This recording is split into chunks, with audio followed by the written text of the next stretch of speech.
Hello दोस्तों, this is Krishna Vashishtha और आप मुझे सुन रहे हैं आपके अपने प्यारे से चैनल जिसका नाम है टेट्स गुरु।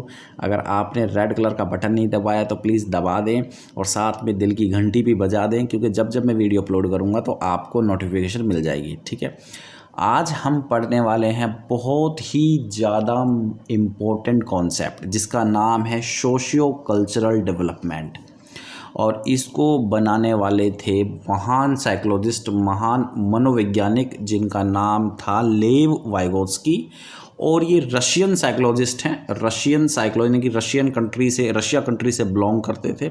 और जब ये मरे थे तो ये 38 साल के थे। ठीक है, इनके बारे में कहा जाता है कि इन्होंने काफ़ी ज़्यादा जो सर्चिंग करी थी वो रशियन लैंग्वेज में करी थी, तो मरने के उपरांत इनकी आधे से ज़्यादा थ्योरीज़ को इंग्लिश लैंग्वेज के अंदर ट्रांसलेट किया गया था। ठीक है, खैर वो तो बात की बातें हैं, लेकिन इम्पोर्टेंट कॉन्सेप्ट आज हम कवर करने वाले हैं, जैसे कि जेड हो गया, जैसे कि MQ हो गया, स्कैफोल्डिंग हो गया। तो आज का वीडियो काफ़ी छोटा होने वाला है, बात सिर्फ मुद्दे की करूँगा, बिल्कुल इधर उधर की बातें नहीं होगी। ठीक है, तो थ्योरी का नाम आपको पता चल गया, सोशियो कल्चरल डेवलपमेंट। काफ़ी इंपॉर्टेंट कॉन्सेप्ट है। यानी कि सबसे पहला जो मैंने जो CDP की सीरीज चलाई हुई है, तो CDP में सबसे पहले मैंने आपको पढ़ाया, इससे प्रीवियस जो वीडियो मैंने आपको बनाया था वो था आपका जीन पियाजे का कॉन्सेप्ट जिसका नाम था कॉग्निटिव थ्योरी। काफ़ी इंपॉर्टेंट थ्योरी है, वो भी अच्छे से पढ़ लेना, अच्छे से देख लेना, नोट्स बना लेना अपने। और जैसे कि इस वीडियो में मैंने ऑलरेडी बता चुका हूँ, सोशियो कल्चरल थ्योरी को आज हम कवर करने वाले हैं। तो बेसिकली बात करते हैं, सबसे पहले बात करेंगे लेव वाइगोत्स्की की। तो ये सोशल कंस्ट्रक्टिविस्ट थे। अब सोशल कंस्ट्रक्टिविस्ट कौन होते हैं? सोशल कंस्ट्रक्टिविस्ट वो होते हैं जो कि इस बात पे जोर देते हैं कि बच्चे जो सीखेंगे तो दूसरों से सीखते हैं। मतलब देखो, इनकी थ्योरी में एक वर्ड आपको बड़ा कॉमन नज़र आएगा, वो है सोशल, मतलब समाज। समाज जो है बहुत ही इम्पोर्टेंट भूमिका निभाता है किसी भी बच्चे के डेवलपमेंट में, विकास में। ठीक है, तो इसी वजह से इनको सोशल कंस्ट्रक्टिविस्ट कहा गया है। और आप मेरे साथ बने रहिए, इस वीडियो में आपको सारा कॉन्सेप्ट क्लियर करूंगा कि क्यों इनको सोशल कंस्ट्रक्टिविस्ट कहा गया था। आपको याद है ना, जीन पियाजे को रेडिकल कंस्ट्रक्टिविस्ट कहा गया था। रेडिकल वो होते हैं जो कि इस बात पे ज़्यादा जोर देते हैं कि बच्चे जो हैं खुद ही सीखेंगे। ठीक है, जो भी कुछ करना है खुद ही सीखेंगे।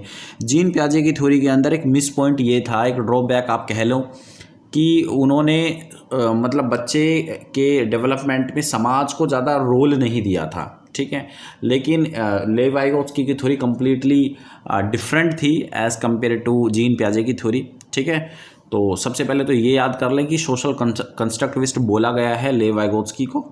उसके बाद डिस्कस करते हैं कि भाई एक्चुअली में, जैसे कि ऑलरेडी मैंने आपको बता दिया है कि इन्होंने सोशियो कल्चर एक्सपेक्ट पे फोकस किया है।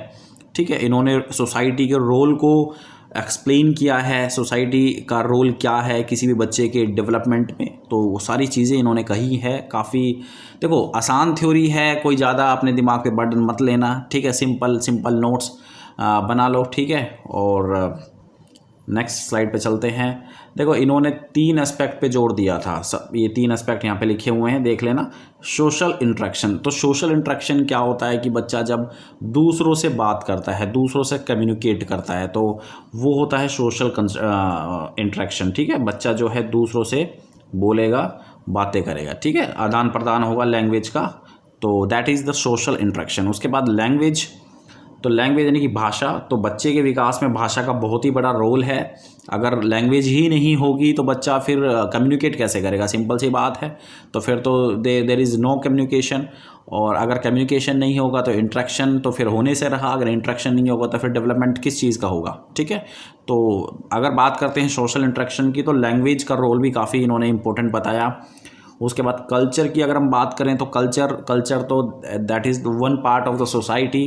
कल्चर जो है अपना एक सोसाइटी का ही पार्ट होता है। संस्कृति, जिस समाज में बच्चा रहता है, जिस संस्कृति से बच्चा बिलोंग करता है, तो बेसिक कल्चर का भी काफ़ी इंपॉर्टेंट रोल है किसी भी बच्चे के डेवलपमेंट में। ठीक है, कल्चर ही डिसाइड करता है बच्चे का डेवलपमेंट किस तरीके से होगा और कैसे कैसे होगा। ठीक है, तो बेसिकली 3 फैक्टर्स पे उन्होंने ज़्यादा जोर दिया, सोशल इंट्रैक्शन पे, लैंग्वेज पे और कल्चर पे। ठीक है, उसके बाद बात करते हैं नेक्स्ट, कुछ इंपॉर्टेंट टर्म्स इन्होंने बताए, यानी कि परिभाषाएं इन्होंने बताई। सबसे पहला इंपॉर्टेंट चीज़ मैं आपको बता दूं, सबसे पहला जो है MQ को इन्होंने एक्सप्लेन किया। MQ की फुल फॉर्म होती है दोस्तों, मोर नॉलेजेबल देन अदर। ठीक है। MQ की फुल फॉर्म क्या होती है? More knowledgeable then other. ऐसा प्राणी इस संसार के अंदर MQ कहलाएगा जिसके पास आपसे ज़्यादा नॉलेज हो, ठीक है, जो आपसे ज़्यादा जानता हो। अब यहाँ पे इंपॉर्टेंट चीज़ मैं आपको बता रहा हूँ, जो एज होती है, जो उम्र होती है, वो ज़्यादा मायने नहीं रखती। एक MQ पर्सन वो भी हो सकता है जो उम्र में आपसे छोटा हो, ठीक है, जो उम्र में आपका छोटा हो, आपसे छोटा हो, चाहे आपका छोटा भाई हो, चाहे आपकी छोटी बहन हो, चाहे कोई भी हो, वो भी एक MQ हो सकता है और वो भी आपको कुछ सिखा सकता है। निराश होने की ज़रूरत नहीं है। देखो, बड़े तो MQ होते हैं। MQ को ध्यान से समझना। MQ वो पर्सन होता है जो कि आपसे ज़्यादा जानता है। अब यहाँ पे उम्र का तो कोई कनेक्शन ही नहीं है ना। उम्र में तो चाहे छोटा भी हो चाहे बड़ा भी हो, जो भी आपसे ज़्यादा जानता है वो MQ हो सकता है। क्लियर हो गया? तो ये क्वेश्चन भी काफ़ी बार आता है कि MQ में ऐसा क्वेश्चन दे देंगे जहाँ पे बेसिकली जो एज है उससे कनेक्ट कर देंगे क्वेश्चन को। तो बच्चे सोचते हैं नॉर्मली कि MQ वो होता है जो कि बेसिकली उम्र में हमसे बड़ा ही होगा, जैसे कि हमारे पेरेंट्स हो गए, गार्जियन हो गए, टीचर्स हो गए, तो वो MQ होते हैं। लेकिन आपको जान के हैरानी होगी कि MQ आपसे उम्र में छोटे भी हो सकते हैं। उसके बाद बात करेंगे जोन ऑफ प्रॉक्सिमल डेवलपमेंट, जिसको शॉर्ट में ZPD बोला गया है। ZPD, जेड का मतलब जोन ऑफ प्रॉक्सिमल डेवलपमेंट, मतलब इसको भी अच्छे से एक्सप्लेन करेंगे, ठीक है। और क्योंकि अगर मैं सारा भी बता दूंगा तो फिर वीडियो में कुछ बचेगा ही नहीं आगे आने वाली स्लाइडों में। उसके बाद बात करते हैं स्कैफोल्डिंग भी अच्छे से एक्सप्लेन करेंगे। तो बेसिकली लेव-वाइगोत्स्की का जो एक कॉन्सेप्ट है, उसमें ये 3 टर्म बहुत ही इंपॉर्टेंट है। इनको आप अच्छे से नोट्स बना लो अच्छे से, MQ के बारे में, ZPD के बारे में और स्कैफोल्डिंग के बारे में, ठीक है। तो स्कैफोल्डिंग तो आपका एक टेम्परेरी हेल्प होती है, तो वो डिस्कस करेंगे अच्छे से अभी। उसके बाद बात करते हैं, सबसे पहले स्टार्ट करेंगे ZPD से स्टार्ट करना है हमें। जैसे कि ZPD की फुल फॉर्म आप याद कर लें, याद करने की ज़रूरत नहीं है क्योंकि क्वेश्चन जो पेपर पे आता है ZPD के नाम से आएगा और वहाँ पे लिख देगा वो zone of proximal development is the difference between what a learner can do by himself और what he she can do with help. Simple, नहीं समझ पाया? ठीक है, मैं आपको अच्छे से समझाता हूँ। देखो, ये एक लेवल है, ठीक है। यहाँ पे आप इसको ऐसे कर लें कि यहाँ पे एक बच्चा है, ठीक है, ये आपका बच्चा है, चाइल्ड है आपका, ठीक है। अब ये जो चाइल्ड है, इस पे मैंने एक सर्कल बना दिया है। इस सर्कल का कलर भी चेंज कर देते हैं। Let me change the colour. ये कलर है ग्रीन कलर, ठीक है। अब यहाँ तक तो बच्चा जो है, आप उस बच्चे को कोई भी टास्क दो वो कर देगा, बड़े आराम से कर देगा। आपने कोई भी उसको प्रॉब्लम दी, उसने सॉल्व कर दी। दैट इज़ द बाउंड्री जो मैंने खींची है। अब इसके बाहर उसकी कैपेबिलिटी नहीं है, बच्चे की कैपेबिलिटी इस सर्कल के बाहर नहीं है, ठीक है। अच्छा, फिर जब हमने उसको डिफ़िकल्ट टास्क दिए, मतलब इस सर्कल से बाहर डिफ़िकल्टी बढ़ा दी हमने क्वेश्चनों की, तो बच्चा जो है अब ये कहने लगेगा या बच्चा फंस जाएगा, बच्चे से अब क्वेश्चन सोल्व नहीं होगा। तो यहाँ पे फिर रोल आता है MQ का, यानी मोर नॉलेजेबल देन अदर। वो ज़्यादा जानता है आपसे, तो वो आपको एक हेल्प करेगा, एक टेम्परेरी हेल्प करेगा। याद रखना, टेम्परेरी बोल रहा हूँ, ठीक है। एक टेम्परेरी हेल्प करेगा और वो आपको एक हिंट देगा, क्लू देगा क्वेश्चन के बारे में, जिससे कि आपने उस क्वेश्चन को सोल्व कर दिया, ठीक है। तो उसकी हेल्प से आप जो है, इसका भी कलर चेंज कर लेते हैं, थोड़ा सा डिफरेंस नज़र आ जाएगा आपको। दैट इज़ द कलर, ये है। यहाँ तक आपने उस डिफ़िकल्टी वाले क्वेश्चन को सोल्व कर दिया। तो आपका जो लेवल पहले इतना था, आपका लेवल पहले इतना था, इतना लेवल था आपका। ये लेवल वो है जिसमें आप खुद ही क्वेश्चन सोल्व कर रहे हो, कोई दूसरा आपकी हेल्प नहीं कर रहा है। लेकिन जब कोई दूसरा आपकी हेल्प कर रहा है तो आप यहाँ तक पहुँच गए, यहाँ तक पहुँच गए आप, ठीक है। अब ध्यान से सुनना, बहुत ही इंपॉर्टेंट कॉन्सेप्ट है। अब यहाँ पे अब अगर हम ZPD की बात करें तो what is ZPD actually? ZPD होता क्या है? देखो बच्चों, ये वाला जो रीजन आप देख रहे हो, दैट इज ZPD। ये वाला जो रीजन आपको दिखाई दे रहा है, ये होता है ZPD। याद रखना। अब क्वेश्चन को एक बार, डेफिनेशन को एक बार रिलेट करने की कोशिश करो। Zone of proximal development is the difference between what a learner can do by himself. देखो, what a learner can do by himself and what he she can do with help. बात आई समझ में कि एक लर्नर अपने आप कितना कर सकता है और दूसरा डिफरेंस क्या है कि दूसरे की हेल्प से वो कितना कर सकता है। भाई सीधी सी बात है, अपने आप से तो वो इतना कर सकता है ना, ओनली इतना कर सकता है बस, लेकिन दूसरे की हेल्प से वो इतना कर सकता है। सिंपल सी बात है, दो सर्कल ही तो खींचने, and that is the difference. तो बड़े में से छोटा घटा दोगे तो यही आपका आएगा, ठीक है, बड़े से में छोटा घटा दोगे तो यही रीज़न आएगा। तो ये एक प्रकार का रीज़न है जहाँ पे एक्चुअली में आप उसकी कैपेबिलिटी को रेज कर देते हो, बढ़ा देते हो, सिंपल सी बात है, ठीक है। That is ZPD। अब भाई देखो, मैं आपको अगर सिंपल इसको आप ऐसे भी समझ सकते हैं कि भाई एक लेंथ इतनी है आपकी, दैट इज द इतनी लेंथ, भाई इतनी बड़ी कर देते हैं, इतनी है, और दूसरी लेंथ आपकी इतनी है।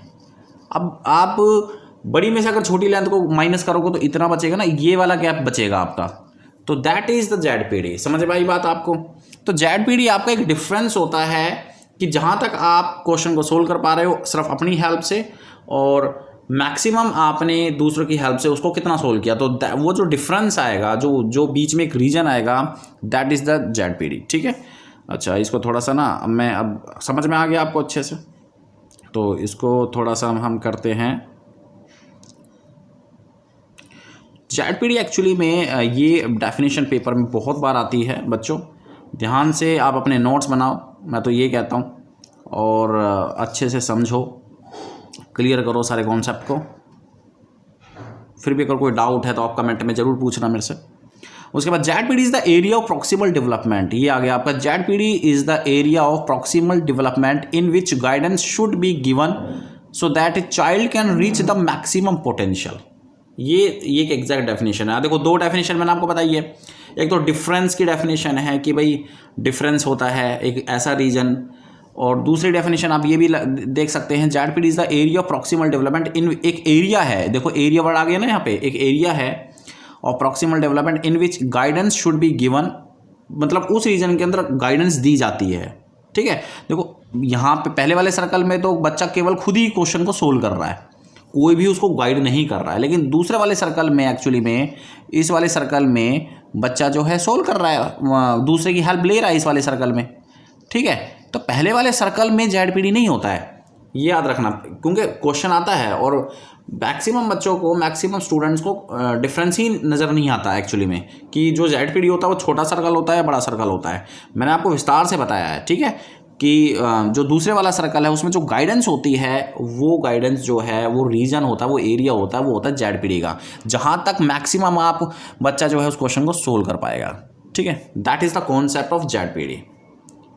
उसके बाद बात करते हैं नेक्स्ट, MQ की बात करेंगे। MQ जो है जल्दी से टॉपिक को फिनिश करेंगे, फिर स्कैफोल्डिंग की बात करेंगे। सबसे पहले स्कैफोल्डिंग बहुत ही इंपॉर्टेंट कॉन्सेप्ट, अगेन पेपर में आता है स्कैफोल्डिंग से रिलेटेड एक question. Scaffolding is a temporary structure of help provided in the zone of proximal development। अब यहाँ पे आपको ये याद रखना है टेम्परेरी, देखो टेम्परेरी यहाँ पे आपको याद रखना है। आपको जो हेल्प देनी है, मान लो आप MQ, देखो हेल्प कौन देगा, हेल्प देगा MQ।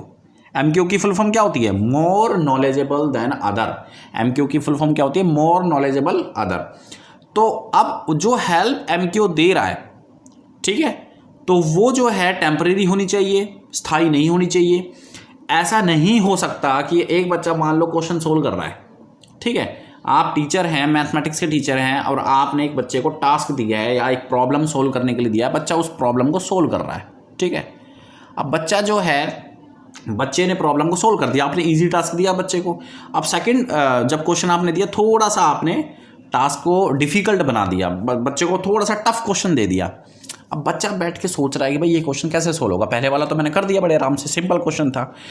अब आप क्या करोगे, आपको तो पता ही है ना, आपने तो क्वेश्चन पूछा है, तो आप जो है यहाँ पे MQ, more knowledgeable then other, आप यहाँ पे एक MQ हो, और आप क्या करोगे, उस बच्चे को हेल्प करने की कोशिश करोगे, ठीक है। अब जो वो हेल्प आप दे रहे हो वो टेम्परेरी होनी चाहिए, स्थायी नहीं होनी चाहिए कि भाई आपने पेन पकड़ा बच्चे का और सारा क्वेश्चन खुद ही सोल्व कर दिया।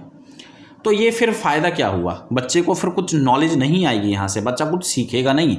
आपने पेन को पकड़ा और सोल्व कर दिया सारा का सारा।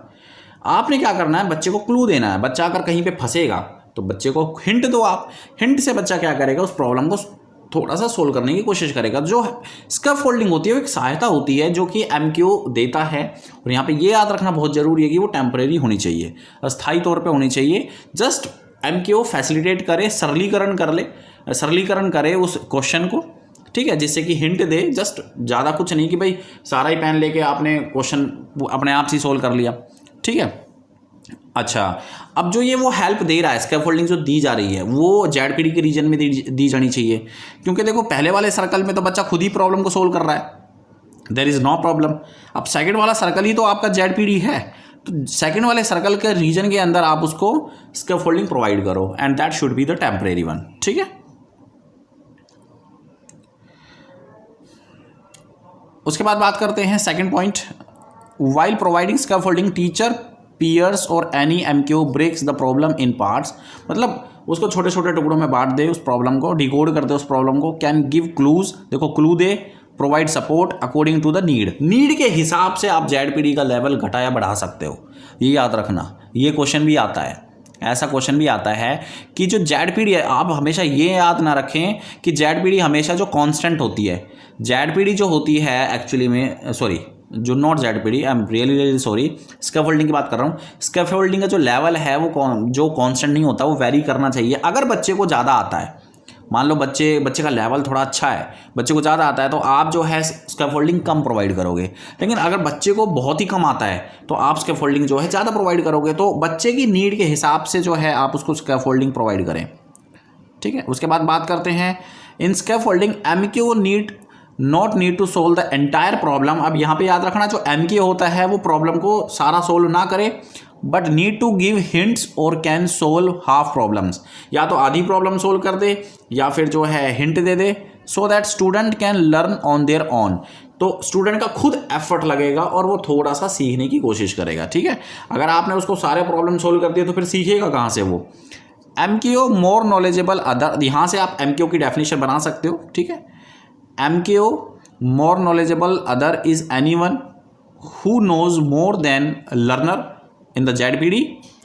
As does not matter here, यहाँ पे अंडरलाइन कर ले, जो एज है वो मैटर नहीं करती है।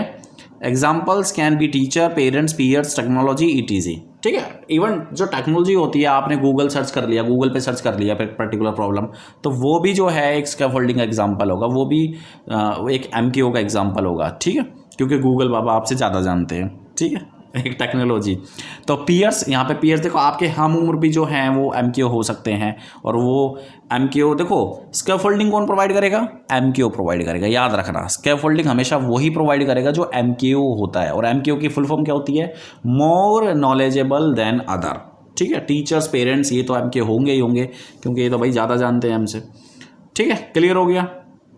नेक्स्ट चलें, ओके। तो that is the session for today, जहाँ पे मैंने आपको जेडपीडी के बारे में बताया, जहाँ पे मैंने आपको एमक्यूज़ के बारे में बताया, जहाँ पे मैंने आपको स्कैफोल्डिंग के बारे में बताया, और इम्पोर्टेंट चीज़ें हमने जो हैं डिस्कस करी हैं। जेडपीडी का कॉन्सेप्ट काफ़ी इंपॉर्टेंट है। That is the half part students, ये हाफ पार्ट है। इसका जो सेकेंड पार्ट है वो मैं लेके आऊँगा नेक्स्ट पार्ट में। ठीक है, थोड़ी सी बड़ी थ्योरी, अगर मैं ज़्यादा कवर करने की कोशिश करूँगा तो ऑब्वियस सी बात है कि टाइम जो है वो ज़्यादा बढ़ जाता है। ठीक है, वीडियो का, और फिर आप जो है बोर होना स्टार्ट हो जाओगे। तो इतना आप जो है कॉन्सेप्ट क्लियर कर लो। ठीक है, आप जो है मेरे चैनल पर जो है CTET से रिलेटेड क्वेश्चन पेपर देख सकते हैं। सारे क्वेश्चन पेपर मैंने सोल्व किए हुए हैं विद प्रॉपर एक्सप्लेनेशन, और साथ में आप STET के प्रीवियस पेपर भी देख सकते हैं, वो भी सोल्ड हैं विद प्रॉपर एक्सप्लेनेशन। और अगर आपने चाइल्ड डेवलपमेंट पैडागोजी का फुल कोर्स अगर आपने देखना है तो वो भी एक प्लेलिस्ट बनी हुई है। ठीक है, child development and pedagogy by टैट्स गुरु, आप जो है यूट्यूब पे सर्च कर सकते हैं और प्लेलिस्ट को देख सकते हैं।